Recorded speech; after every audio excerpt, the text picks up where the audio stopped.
बिस्मिल्लाहिर्रहमानिर्रहीम। आज हम चैप्टर 10 के साउंड चैप्टर के कंसेप्चुअल क्वेश्चन को डिस्कस करेंगे। तो बढ़ते हैं अपने क्वेश्चन नंबर 1 की जानिब।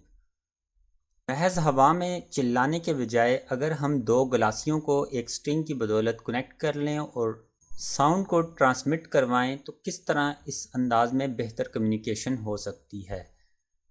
तो व्यूअर्स, जब हम स्ट्रिंग को कनेक्ट कर लेते हैं तो हमारा मीडियम चेंज होकर सॉलिड हो जाता है और सॉलिड में साउंड 15 टाइम्स ग्रेटर स्पीड के साथ ट्रैवल करती है और इस तरह हम बेहतर अंदाज में कम्युनिकेट कर सकते हैं। बढ़ते हैं क्वेश्चन नंबर 2 की जानिब। दो शख्स अगर रूम में बैठकर गुफ्तगू में मसरूफ़ हैं तो हम कैसे, अगर उनकी लाउडनेस सेम हो तो उनकी आवाज़ में फ़र्क कर सकते हैं। तो व्यूअर्स, लाउडनेस बेशक सेम हो, उनकी पिच और क्वालिटी ऑफ साउंड में फ़र्क हो सकता है। तो पिच वो कैरेक्टरिस्टिक है साउंड की जिसके बदौलत हम श्रिल और ग्रेव साउंड में फ़र्क कर सकते हैं, बारीक और मोटी आवाज़ में फ़र्क कर सकते हैं। और अगर उन दोनों की पिच भी सेम है तो फिर हम क्वालिटी ऑफ साउंड की बदौलत उन दोनों की आवाज़ में फ़र्क कर सकते हैं।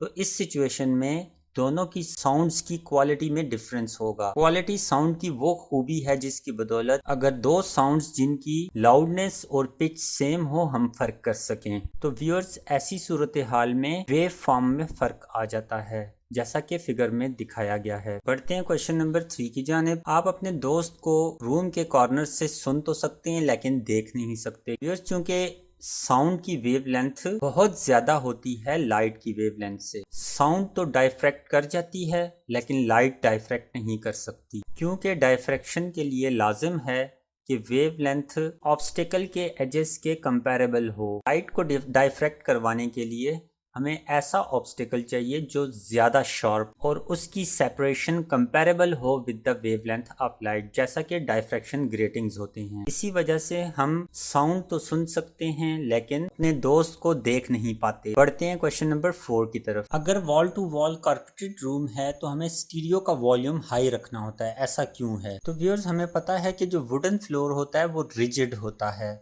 और जिसकी वजह से रिफ्लेक्शंस भी बहुत परफेक्ट होती हैं और ये रिफ्लेक्शंस रिवर्बरेशंस कॉज करती हैं, एको नहीं बनाती। रिवर्बरेशंस तब होती हैं जब हमारे पास डिस्टेंस 17 मीटर से लेस होता है, जिसकी वजह से साउंड भी लाउड हो जाती है और गार्बल्ड हो जाती है। ऑन द अदर हैंड हम ये भी देख सकते हैं कि जो कारपेटेड फ्लोर होता है वो ज़्यादा साउंड एब्जॉर्प्टिव है और वो लाउडनेस को कम कर देता है। इसी वजह से हम वॉल्यूम ऑफ स्टीरियो जो है उसको हाई कर देते हैं। बढ़ते हैं क्वेश्चन नंबर 5 की तरफ। एक स्टूडेंट कहता है कि स्पीड और फ्रीक्वेंसी एक ही चीज होती हैं, तो आपका क्या रिस्पॉन्स? ये स्पीड और फ्रीक्वेंसी दो डिफरेंट फिजिकल क्वांटिटीज हैं। स्पीड वो डिस्टेंस होता है जो यूनिट टाइम में ट्रेवल होता है, जबकि फ्रीक्वेंसी नंबर ऑफ वेव्स हैं जो कि किसी भी पॉइंट से एक सेकंड में पास करती है। इसी तरह v/d/t है जबकि f/n/t है। यहाँ पर मैंने गलती से f की जगह v लिख दिया, तो ये आप करेक्ट कर लें। स्पीड के यूनिट मीटर पर सेकंड होते हैं जबकि फ्रीक्वेंसी के यूनिट पर सेकंड या हर्ट्ज होते हैं। हाँ, ये जरूर है कि जो वेव ज्यादा फ्रीक्वेंसी की हामिल होती है वो ज्यादा फास्ट मूव करती है क्योंकि उसके पास एनर्जी भी ज्यादा होती है, तो हम इनको रिलेट कर सकते हैं v = f लैम्डा से। कहते हैं क्वेश्चन नंबर 5 की तरफ। अगर दो बंदे एक म्यूजिक को बराबर फासले से सुन रहे हैं तो वो दोनों लाउडनेस में फर्क कैसे फील कर सकते हैं? तो व्यूअर्स, हमें पता है कि loudness, amplitude of vibrating body, area of the vibrating body और distance of listener from source, इन तीन चीज़ों पे डिपेंड करती है।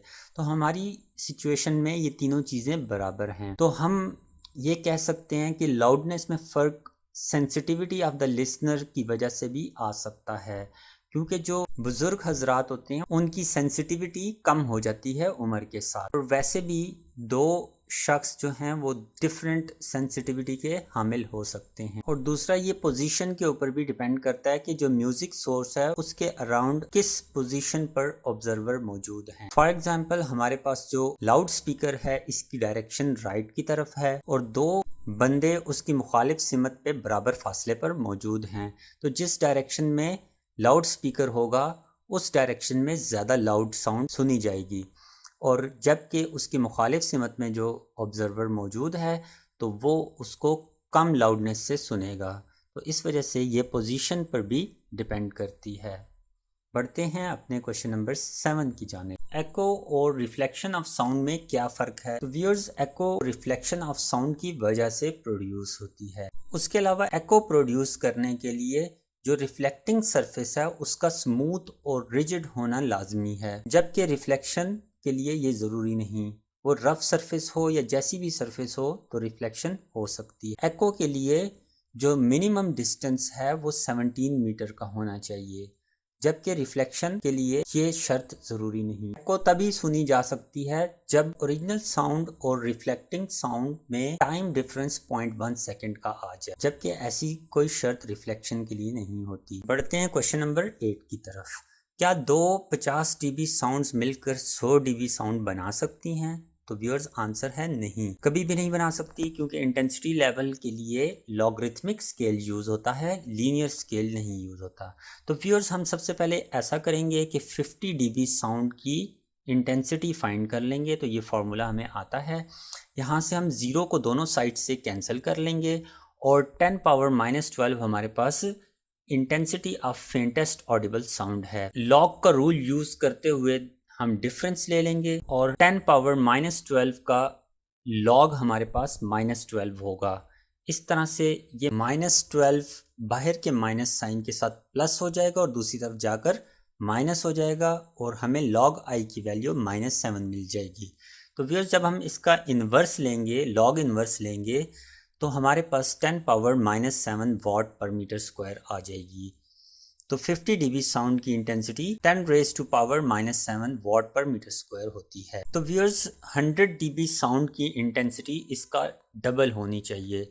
तो अब दोबारा मैं इंटेंसिटी लेवल का फॉर्मूला लिखूंगा और इसमें जो इंटेंसिटी 2 × 10⁻⁻7 होगी। दोबारा हम लॉग में फ्रैक्शन देख रहे हैं तो ये डिफरेंस की फॉर्म में आ जाएगा और इसी तरह से हम लॉग का प्रोडक्ट रूल यूज करते हुए log of 2 plus log of 10⁻⁻7 लिख देंगे। अब log of -12 log of 10⁻⁻12 -12 हो जाएगा और माइनस माइनस प्लस हो जाएगा और log of 10⁻⁻7 -7 हो जाएगा और log of 2 की वैल्यू 0.3 हो जाएगी।